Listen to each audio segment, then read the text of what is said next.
He's one of our favorites, and he's back joining us from just outside the Joe Milton Hall of Fame induction ceremony.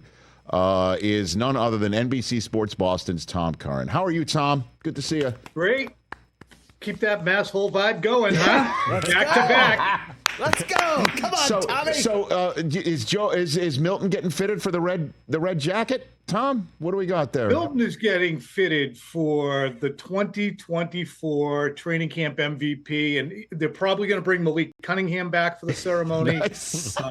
Nate Sudfeld will be here. A guy named Ralph Webb will be here. Patrick Pass, he actually is the chairman. Yeah, so all those guys will be here.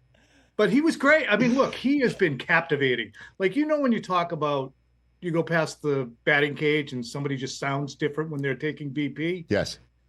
He looks different, throwing one-on-ones, everything. You just stop to watch him throw the football because it's electric to watch him throw. But obviously my tongue was firmly planted in cheek. But the general sense that has trickled across the country here to Los Angeles, Tom, was at the outset of training camp and throughout the first couple weeks, Drake Maye has set off a bit of an alarm bell, having a conversation with some folks that live back east. That's obviously an exaggeration. It's just 2 weeks here. But what is the real deal? What is the real aspect about Drake Maye's first couple weeks in training camp? Honestly, the Joe Milton tidal wave of enthusiasm was just irresponsible and shoddy opinion offering by others on the beat, to be candid. Mm-hmm. Not feeling like on a Friday naming names, but why bother? Why pretend that a guy who's running with the third team, who literally isn't getting any reps at all with the ones, when he comes out and throws the ball brilliantly, which he is, act like he's going to leapfrog not only the third overall pick, but the $8 million a year journeyman quarterback who actually has looked pretty good. Don't do that, because it allows people like you from the outside, or Colin Cowherd, or anybody out there to say, hey, I got people in Boston saying it looks pretty good. It doesn't. He's fine. Joe Milton's fine. And honestly, Drake Maye is on the arc that he's supposed to be on. He was the third overall pick, but everybody understood that there was more work to do with him than Williams, than Daniels, maybe even than J.J. McCarthy. So as a result, you're seeing a guy who improved greatly in the spring. When the pads came on, he leveled off and plateaued a bit, and now he's on an arc again that is of improvement. He looks fine, but he ain't ready. What have you gleaned talking to him at all, Tom?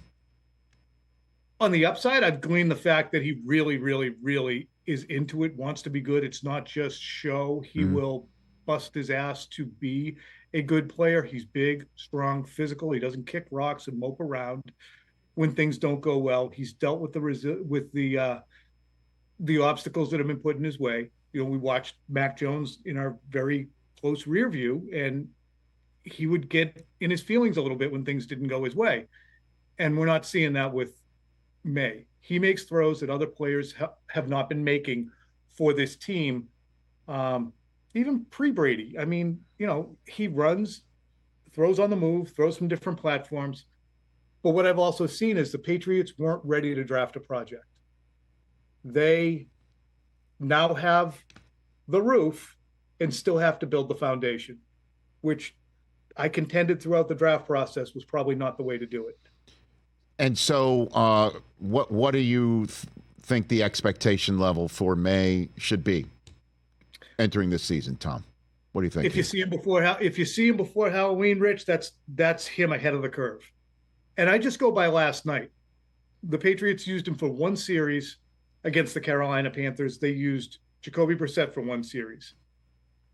The reason they did so was because they didn't want to leave their first offensive line out there for too long. And their twos are so bad and so inexperienced that they didn't want to risk having Drake Maye out there. So poor Bailey Zappi was cannon fodder for the majority of the game because they didn't want to risk Drake Maye's development. And that's when I contended, the team's not ready for him. If you can't block for him in practices, which they have not sufficiently done, nor you use him in preseason games because you're not sure you can block for him, well, maybe your team wasn't ready to take a project. Tom Curran here, host of Patriots Talk podcast, also NBC Sports Boston here on the Rich Eisen Show. Walk me through the Brandon Aiyuk attempt and then withdrawal. Tom, what do you got there? Well, they got a massive amount of cap space. That's one thing that Bill had done, which is really interesting, here in Boston, at least to me. Bill had a rebuild in 2021. He spent $172 million in guaranteed money that year on free agents. He also drafted a first-round quarterback and a second-round really good defensive lineman in Christian Barmore. 3 years later, the whole thing had gone belly up practically. Judon worked out, Hunter Henry worked out, but Jonnu Smith, Nelson Aguilar, Kendrick Bourne to an extent, those guys didn't work out. And Mac Jones obviously didn't. So Bill had squirreled money away to say, coming after it again in 25, 24. And that's where the Kraft said, no, you had your shot, and we're not going to do that again with a 72-year-old coach who just ruined the other quarterback. So they had this massive amount of money, Rich, but they just didn't have anybody to spend it on. There were no left tackles on the market. They tried to spend it on their own core guys, but they still have $40 million in cap space this year and 78 next year. But they were so bad under Bill, and for 2 years have been so bad offensively, that they are repellent. They are wide receiver repellent for the rest of the league. They look at this place and go, my God, they average 10 points a game. Why would I want to go there with a first-year head coach, first-year defensive coordinator, first-year GM, an OC who has not been a full soup to nuts OC, and take the risk of having a 45-catch season? So the Patriots have to overpay their suck tax, and they're not doing so. When Aiyuk gave him the high hat, the Patriots finally said, you know what? He's just not that into us. Let's get out of here. Right. And the supposition that they were doing that to develop their own was interesting. I mean, listen, I understand. I don't think it's true. Okay. They like those guys. I don't think they're hiding behind, we didn't want him anyway. Right. I think they're more saying, okay, he doesn't want to come here. That's fine. We got some good players here. We're not desperate.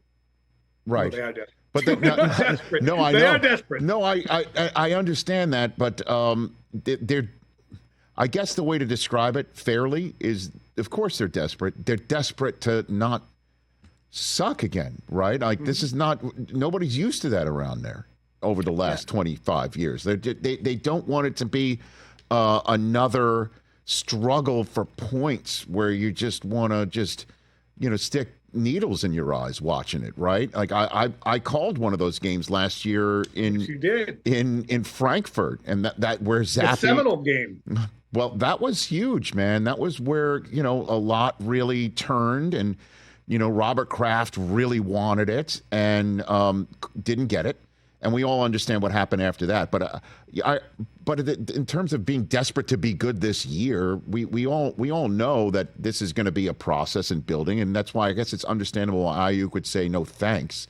It's just folks there, and I don't blame them, are not used to, and I'm sure the franchise isn't used to be told you're not good enough, and we don't see a pathway for you to be good soon enough, and that's got to be tough. That's just got to be tough, straight up, man. They returned to obscurity really quickly. And they returned there because the legendary head coach was asked to leave. That was the only draw. And I think that we all understood that last year when we were watching the team, but you'd say, oh, well, Matt Judon on the Patriots. Or what? It's Bill Belichick. And it was Bill Belichick from the time that Tom Brady left. You could say maybe a little Cam Newton, but Bill has been the foot ornament for the franchise and the most gaudy, wonderful, jealousy driving hood ornament that the NFL has ever seen. Everybody would want a Belichick. But by the end, he had done so poorly with the roster that there's nobody worth watching. And now that he's gone, people are looking at it and saying, this isn't something that I'm interested in, meaning around the league. And the only way to rebuild that, and it's interesting, Rich, the only way to rebuild that is to get wins. But the only way to attract wide receivers is if you start showing that, hey, if I go there, this next Josh Allen / next Patrick Mahomes / next Justin Herbert type player is going to be an attraction for me. But how long before Drake Maye gets on the field to show that he's an attraction? Or are those wide receivers going to have to buy on spec next March when teams say he's going to be good? He's going to be good. Well, the question, Juju Smith-Schuster got released during this conversation. Does that surprise you, Tom? No, it does not. It does not. He just didn't have it. Mm. Most of us projected that he would be released, just because those, as they said, will concentrate on our young wide receivers. So it's good. It gives him a chance. He's been a good citizen, an unproductive player, but he's been a good citizen in his time here. So at least it gives him a chance to link on with another team that might have an opportunity for a veteran wideout who doesn't have much left. And so, in terms of, you alluded to it before, Tom Curran here on the Rich Eisen Show. You alluded to it before about the development of Mac Jones and how the generation of him could be laid at the feet of that in Belichick's final years there. What do you think about what Jerod Mayo has put together for Drake Maye, now that you're seeing it in the process right now, just the first couple of weeks? Well, it's much more a division of power, so it's certainly not. It's not a Jerod thing so much, Rich. It's Elliott Wolf is putting together the personnel around him, and Jerod is putting together the culture, right? And Alex Van Pelt is putting together the blueprint for the offense. And that umbrella notion of one guy at the top of the food chain, from which all knowledge flows, is gone. So I think that it's a much more cogent approach.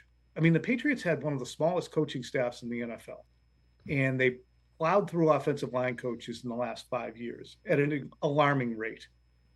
And the continuity at those positions was bad. I mean, I look back, the last two preseason openers, the Patriots had 12 penalties in each in 21 and 22. They cleaned it up a little last year, but would that lead to a sketchy year? But they just were not organized. I think there's, believe it or not, a feeling of organization and a fleet of department heads that are executing things now. I'm not saying it's cleaner, but the practices are harder. The practices are longer. The practices are not at the same tempo as Bill. There's a difference there. But there's also, we'll see how it ends up. I don't think it's going to be worse than it was the last 2 years. Put it that way. What about the interactions with the press? How's that different? It's more open, but I think as we've watched over the last 2 weeks, he's become a little bit more guarded as the rubber meets the road, and he understands having to navigate the Judon situation. And I did a show with Jerod for like 6 years. Yep. And I am able to sense his mood and his bedside manner. And I think I can tell that his football mind is starting to overtake his, hey, I'm going to do a different mind. And he's starting to put a little bit of a veil down. Yeah, it's not going to be conducive for me to explain this, so I'm not going to do that, whether it be with injuries or contracts or behind-the-scenes conversations. So it's morphing a little bit, I think. But his culture, the way he navigated the Judon situation, you got a guy who's sitting on an upside-down trash can, just kicking his feet, watching the practice, and you don't like it, you go over and tell him, you got to get out of here, and it doesn't explode. That was an interesting way of navigating it, and also to get Judon to come back 2 days later and start partaking in practice. Unusual in 2024 to see that kind of an impasse not get ugly. Could that be hand in glove with Judon getting what he wants, or being told it's coming, or what? Like, what do you think? Yeah, I would think so. You can't make the guy play for $6.5 million. I know, suspend all disbelief to utter those sentences, but he should be making about $15 million. You have to give him a chance to make that. Top 10 guys are making 20. He's a Pro Bowl level player. He's got to be around 15. So I don't think, especially when you miss out on Aiyuk, especially when you've already missed out on Calvin Ridley, you're sitting on $40 million worth of cash. If he'll take a 1 year bump to satisfy him, then I think that is absolutely something that can be achieved. Tom, I appreciate the time. Is that an Al Swearingen? Yeah, it is. T-shirt? I wore it for you. Wow. That is really. Yeah, I thought you'd like that. I knew you'd like that. Awesome. I went down. I was looking. I need a T-shirt for Rich that he'd appreciate. Moved Dude. over the Speed Racer. Yeah. Yeah, you know. Over Speed Racer.